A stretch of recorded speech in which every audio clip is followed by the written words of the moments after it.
You're listening to Snippets from the Summit with your host, Scott McKay. How's it going, gentlemen? This is Scott McKay, and you're listening to another Snippet from the Summit as part of the Mountaintop Podcast. Today, I want to address a topic I've never really heard anybody else ever talk about, and yet I know deep down it affects almost every man at one point or another. This is something that we as men instinctively know, even if it's at some sort of unconscious primal level buried deep within our psyche. What I'm going to talk about today, as difficult a topic as it is to really discuss out loud, and hey, maybe that's why nobody else really wants to cover it. It's not exactly a fun topic, even if it's important, is the worst insult a man can ever have leveled upon him. It's not that you're a simp. It's not that you're weak. It's not that you're a jerk. It's not that you're an asshole. And it's not questioning his intelligence.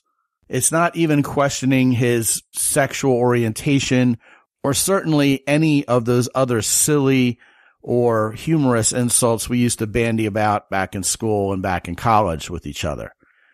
All those are certainly negative, and none of them are any fun, but the one that really cuts men to the bone is, you're a loser. We as men are born to win. We're providers, we're protectors, and when we don't stand at the top of the podium, when we don't prevail, when we don't emerge victorious, we feel completely emasculated. We feel like we failed at our very core purpose as men, which is to win, which is to affect a positive outcome. Now, we as men love sports. We love competing. It is absolutely no accident that if there are women out there who love sports and who love to compete, they're in the minority among women. You know, that's measurable. And meanwhile, all of our wives and girlfriends typically couldn't care who wins or loses the game. They just want to throw the party, wear the colors, shake the pom-poms, and use whatever sports event is happening as a good, solid reason for them to socialize. But for us as men, it's a whole lot more primal. It's about defending your home turf against an enemy. The primary reason why you have the Baltimore Ravens and the New England Patriots and the New York Yankees and the Los Angeles Dodgers is because when the other team comes to town, they're trying to, well, rape and pillage your turf. They're trying to conquer you. And if you can defend against that other team beating you, well, then you've won a war. You've waged battle, emerged victorious, and we as men revel in that. It's primal.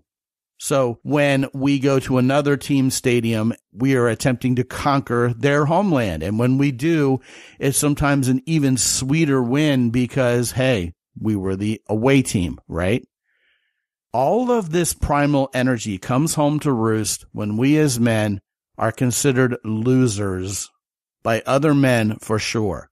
And those of us who go around casually calling each other losers or very seriously calling each other losers can cause some deep wounds. It's an insult that is very, very effectively weaponized because it hits us right where it hurts, and sometimes very much it catches us off guard. There's not much of a recovery from you're a loser, especially if you've just lost. Losing sucks. Now, the worst of the worst in this scenario is when a woman calls you a loser. Such an insult from a woman, especially one we're attracted to, can quite literally cause a guy to wither to the point where he doesn't ask another woman out for ages. That insult succeeds at having that man believe he is a loser and he will continue to lose. Now, here's the thing about we as men calling each other losers. More and more men nowadays are losing. It's a smaller percentage of men who are populating higher education institutions. We're not succeeding in the workplace as much as we used to. We are in a situation where good times have created weak men, which we've talked about at length in this show, and it makes men feel like we're losing. More men are giving up. More men are lacking ambition. Hell, more men don't even know who the hell they are. They haven't found their character. They don't know what their core belief system is. We watch the political pundits argue with each other, calling people who have won the presidency of the United States a quote-unquote loser, and having literally millions of people take their side on Twitter and heaping hot coals upon the other side as such. What is it about men who are resilient in the face of so many men being losers that stands out? Well, first of all, they act like men. They know who they are. They have their identity figured out, and therefore they walk with integrity in life. When someone calls them a loser vis-a-vis their victories, what they know deep down is, hey, if you try to please everybody, you please nobody, so I'm going to get haters, and they can laugh it off. And I'll tell you what, the more winning you do, the more people you're going to have rooting for you to lose, because where there's a victory, there's a loss. Gentlemen, do not resign yourselves to losing. Do not think it's a foregone conclusion. Always remember what I'm telling you here today on this podcast, that being a loser is the worst insult anybody can ever level upon you. And I'm going to go ahead and tell you what you probably are already figuring out I'm about to say. The absolute worst scenario when a man is insulted by being considered a loser is when we call ourselves a loser. When we look in the mirror and say to ourselves, you're not a winner. You're not born to win. You are relegated to losing. You're destined to lose. Guys, do what it takes. Do the work to dig yourself out of this trap. Men are born to win. You are designed to provide and protect for your family, for those you love.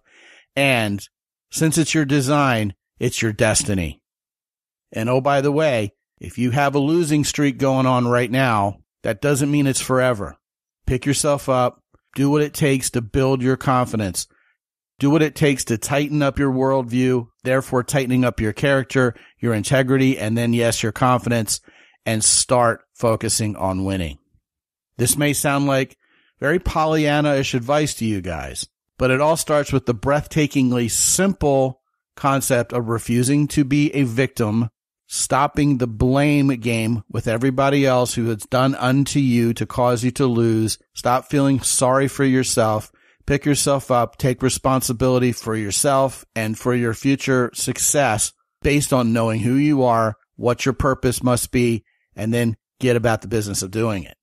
And I can tell you, there's nothing better than being a man who finally does what it takes to step up and focus on winning instead of accepting loss, thereby gaining the respect of his fellow men and, what's more, the love and admiration of beautiful women. Want to talk about this some more or anything else? Scot at mountaintoppodcast.com. Be good out there. As always, visit mountaintoppodcast.com for more.